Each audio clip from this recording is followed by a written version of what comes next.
नमस्कार मित्रांनो, मी सद्गुरू शैलजा उमाकांत कामत आणि तुम्ही पाहतात माझा political channel times of Maharashtra. आज एका आनंदाच्या दिवसाच्या निमित्तानं मी तुम्हाला आज भेटायला आलो आहे. त्याचं कारण मी माझ्या व्हिडिओच्या शेवटी सांगणार आहे. परंतु मी आत्ता जे बोलणार आहे ते शिवसेना उद्धव बाळासाहेब ठाकरे या पक्षाबद्दल बोलणार आहे. आणि आजचा मुहूर्त मी तो पकडला आहे. त्याचं कारण असं की शिवसेना उद्धव बाळासाहेब ठाकरे या पक्षाचे 6 खासदार, ज्यात ओमराजे निंबाळकर बनवते, ज्याला उद्धव साहेबांनी एक स्वतःच्या मुलाला सांभाळावं असं त्याच्या वडिलांच्या हत्येनंतर त्याला सांभाळलं होतं. तो त्यांना मनापासून तो गेल्याचं वाईट वाटलंच असेल. पण त्यानंतर शिवसेना उद्धव बाळासाहेब ठाकरे त्यांच्या पक्षाच्या विरुद्ध सातत्यानं लिखाण करणारे, सातत्यानं माध्यमातील काही पत्रकार यांनी शिवसेना उद्धव बाळासाहेब ठाकरे आणि व्यक्तिशः उद्धव बाळासाहेब ठाकरे यांना मोडीतच काढलं होतं. कळलं की नाही? त्यांना मोडून काढलं. आता काही शिवसेनेला भविष्य नाही, आता आणखीन त्या 20 आमदार आहेत, त्यापैकी 10 आमदार देखील जाणार आहेत. अशा विविध प्रकारच्या टेबल मेड न्यूज ज्याला म्हटलं जातं, वृत्तपत्र माध्यमामध्ये टेबलवर बसून केलेल्या, पैसे घेऊन केलेल्या न्यूज अशा मार्केटमध्ये सातत्याने फ्लोट होत होत्या, प्रसारित होत होत्या. पण माझा अशा एक कट्टर शिवसैनिक म्हणून माझा अशा बातम्यांवर काहीही अजिबात विश्वास नव्हता. कारण मी हौशी पत्रकारिता जवळजवळ गेली 50 वर्षे करतो आहे. बाळासाहेब ठाकरे असल्यापासनं त्यांच्या मार्मिकमध्ये मी लिहित असे त्या काळामध्ये, विद्यार्थी दशेमध्ये. त्यामुळे मी शिवसेनेला फार जवळून बघितलेलं आहे आणि प्रत्यक्ष उद्धव बाळासाहेब ठाकरे या व्यक्तीशी एक नेता म्हणून 2005 ते 7मध्ये मी त्यांच्याकडे रोज मातोश्रीवर जातो, त्यांच्या कोर ग्रुपमध्ये होतो, सातत्याने इंटरॅक्शन होते. आणि मी त्यावेळेला अनेक वेळा उद्धव साहेबांचं, मी ह्युमन रिसोर्सेसमधला तज्ज्ञ असल्याने, HR पर्सनल असल्यामुळे मी त्यांचं अनेक वेळा ब्रेन मॅपिंग केलेलं होतं. आणि राज ठाकरे गेले त्यावेळेला मी फार मोठा रोल केलेला होता त्याच्यामध्ये. आणि नारायण राणे गेले त्यावेळेला पण माझा रोल होता. आणि त्यावेळेला हतबल झालेले थोडे उद्धव साहेबांना मी पाहिलं होतं. आणि त्यातून त्यांनी स्वतःला सावरून मी तुम्हाला सत्ता आणून दाखवतं असं सातत्याने शिवसैनिकांची जी मंडळ यायची, शिवसैनिक जे जत्थेच्या दत्ते मातोश्रीवर येत होते, त्यावेळेला त्यांनी सातत्यानं ते सांगायचं की माझ्यावर विश्वास ठेवा, मी तुम्हाला सत्ता आणून दाखवतो. आणि त्या लढाऊ बाण्याने त्यांनी 2014ला सत्ता आणून पण दाखवली. 2019ला त्यांनी सत्ता परत आणून देखील दाखवली. आणि त्यांच्यातला जो लढाऊ बाणा होता तो त्यांनी 2014 साली भारतीय जनता पक्षाने शिवसेनेच्या पाठीत खंजीर खुबसल्यानंतर स्वतःची प्रकृती बरी नसताना देखील त्यांनी स्वतःच्या हिमतीवर अखंड महाराष्ट्र पिंजून काढला होता. आणि त्यावेळेला देखील त्यांनी 65 जागा विधानसभेमध्ये निवडून आणल्या होत्या. उद्धव साहेब, त्या काळामध्ये मी उद्धव साहेबांसाठी बरेच वेळेला टाइम्स ऑफ इंडियामध्ये आणि इंग्रजी वृत्तपत्रामध्ये त्यांच्या बाजूने मी पत्र लिहायचं. अर्थात कुठल्याही इंग्रजी वृत्तपत्राने ती पत्र कधी छापली नाहीत, पण त्या ह्याच्यामध्ये मी नेहमी सातत्याने माझे मी हौशी पत्रकार असलो तरी वृत्तपत्र माध्यमामध्ये माझ्या बरेच मित्रपरिवार आहेत, त्यांना मी नेहमी सांगायचं, जे ते पत्रकार कधी ॲक्सेप्ट करायचे नाहीत, मी त्यांना सांगायचं की उद्धव ठाकरे तो एक लंबे रेस का घोडा आहे, असं मी त्यांना सातत्याने सांगायचो. आणि गेल्या 25 वर्षातलं राजकारण पाहिलं तर त्यांनी ती गोष्ट अनेक वेळा सिद्ध करून दाखवलेली आहे. कमबॅक करणं. बाळासाहेब ठाकरेंच्या कुटुंबाला आई जगदंबेचा आशीर्वाद आहे, कृपा आहे, असं मानणारे जे काही मोजके शिवसैनिक आता उरले आहेत त्यापैकी मी एक आहे. अरुण जोशींबरोबर सातत्यानं राहिल्यामुळे ह्या अनेक गोष्टी मला ठाकरे कुटुंबाबद्दलच्या मी अवगत आहे.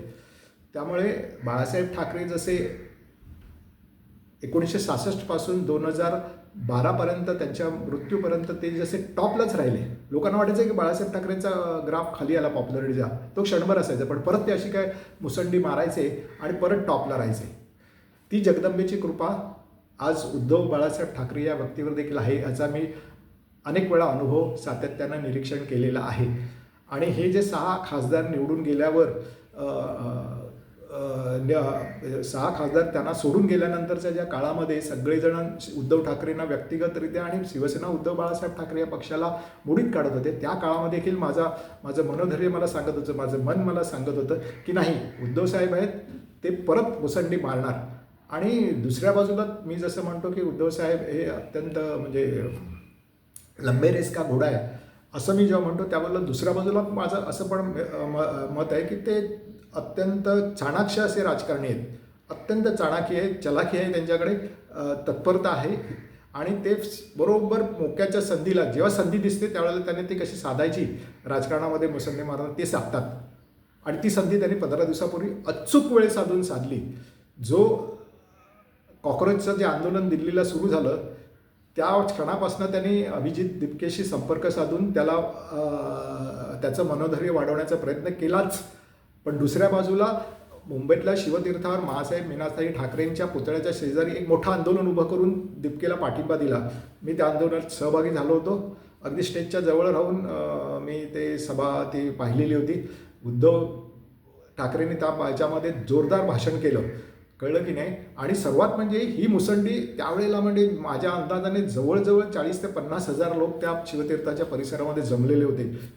तिन्ही कॉर्नरला इतका प्रचंड क्राऊड आलेला होता आणि त्यांनी उद्धव साहेबांना प्रचंड प्रतिसाद दिला.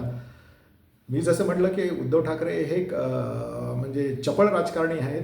धोरणे म्हणजे त्यांना संधी कुठे आहे ते बरोबर दिसतं राजकारणामध्ये, आणि संधी मिळाल्यावर ती कशी पकडायची हे पण त्यांना नैसर्गिकरित्या अवगत आहे. यावेळेला त्यांनी न चुकता राजसाहेब ठाकरे यांना देखील आपल्याबरोबर घेतलं. ही जी चपळता त्यांनी दाखवली ना ती वाखाणण्याजोगीच आहे. आणि तेवढ्यावर न सांगता ते दिल्लीला गेले, पण कॉक्रोचच्या आंदोलनामध्ये स्टेजवर पण गेले आदित्यला घेऊन. तिकडे त्यांनी प्रेस कॉन्फरन्स पण घेतली आणि म्हणजे धर्मेंद्र प्रधानच्या राजीनाम्याची जोरदार मागणी त्यांनी दिल्लीत पण केली. मुंबईत आल्यावर त्यांनी त्या आंदोलनाला तेवढं करून ते थांबले नाहीत, कळलं की नाही. ते सातत्यानं म्हणाले की हे पक्षविरोध, हे विद्यार्थ्यांचं आंदोलन आहे, विद्यार्थ्यांची भावना सरकारने त्याची जाण घ्यायला पाहिजे, त्याची दखल घ्यायला पाहिजे. तेवढ्यावर ते थांबले नाहीत. मुंबईत आल्यावर त्यांनी त्या म्हणजे कालच्या रविवारी एक मोठं आंदोलन परत राजसाहेब ठाकरेंना बरोबर घेऊन जाहीर केलं होतं. पण त्या अगोदरच तरुणांच्या प्रेशरखाली एक मदनमस्त असं सरकार नमलं आणि त्यांनी धर्मेंद्र प्रधानांचा राजीनामा घेतला. या दोन घटना आणि काल जी त्यांची विजय सभा झाली तारुण्या म्हणजे तरुणाची, त्याला देखील मी गेलो होतो. त्या सभेमध्ये राजसाहेब आणि उद्धव साहेबांनी भाषणं केली. दोघांची भाषणं चांगली, पण उद्धव साहेबांचं भाषण एक्सलंट झालं होतं. It was a excellent speech of communication. त्यांनी फार म्हणजे अचूकरित्या त्या आंदोलनाची बाजू मांडली तिथे. आणि तरुणांचा म्हणजे सर्व जातपात धर्मभेद विसरून जी तरुणाई आलेली होती त्या तरुणाईचा उद्धव बाळासाहेब ठाकरे या व्यक्तीला आणि राजसाहेबांना प्रचंड कालच्या आंदोलनात पाठिंबा मिळाला हे मी माझ्या डोळ्यांनी बघितलं. म्हणजे प्रभादेवीच्या त्या स्टेजपासनं ते स्काउटपर्यंतचा तो जो रोड आहे, कॅडल रोड म्हणतात की काय म्हणतात, त्या रोडला माझ्या अंदाजाने साधारण 1 लाखभर लोक ते कालच्या त्या तरुणाच्या विजय साजरा करण्यासाठी तिथे उपस्थित होते. ही जी राजकीय मुसंडी मारली ती कुठल्याही नेत्याला जमलेली नाही महाराष्ट्रातल्या. बाळासाहेब जे हे आहेत कोणते आंबेडकर यांच्याकडे पण मोठा जनसमुदाय आहे. इतर पण काँग्रेसच्या पण कार्य करणारे अध्यक्ष महाराष्ट्राला लाभलेले आहेत. पण ही अचूक संधी साधण्याचं कौशल्य दाखवलं ते फक्त उद्धव बाळासाहेब ठाकरे या राजकारणी माणसाने. ह्याचं मला कौतुक वाटतं. ह्यालाच मुसंडी मारणं म्हणतात. क्षणभर 15 दिवसापूर्वी वाटत, 1 महिन्यापूर्वी वाटत की उद्धव साहेब संपले, पण नाहीच. या राजकारणाच्या ह्या एका चलाखीच्या अत्यंत जबाबदारीने घेतलेल्या आंदोलनाला पाठिंबा देण्याच्या, आंदोलन घेण्याचा आणि ते पण शिवतीर्थावर घेण्याचं, ही जी त्यांनी राजकीय चलाखी दाखवली आहे, या एका त्यांच्या मुवमेंटमुळे, एका त्यांच्या ह्या डावामुळे त्यांचा आलेख जो पॉप्युलरिटीचा आहे तो परत उंचावर गेला. मी जे म्हटलं की बाळासाहेब ठाकरेंमधला जो अवभूत गुण त्यांच्यामध्ये आला आहे तो हाच आहे की असं वाटतं की त्यांची पॉप्युलरिटी कमी झाली आहे, पण क्षणार्धात अशी संधी ते साधतात की ते परत टॉपला जातात.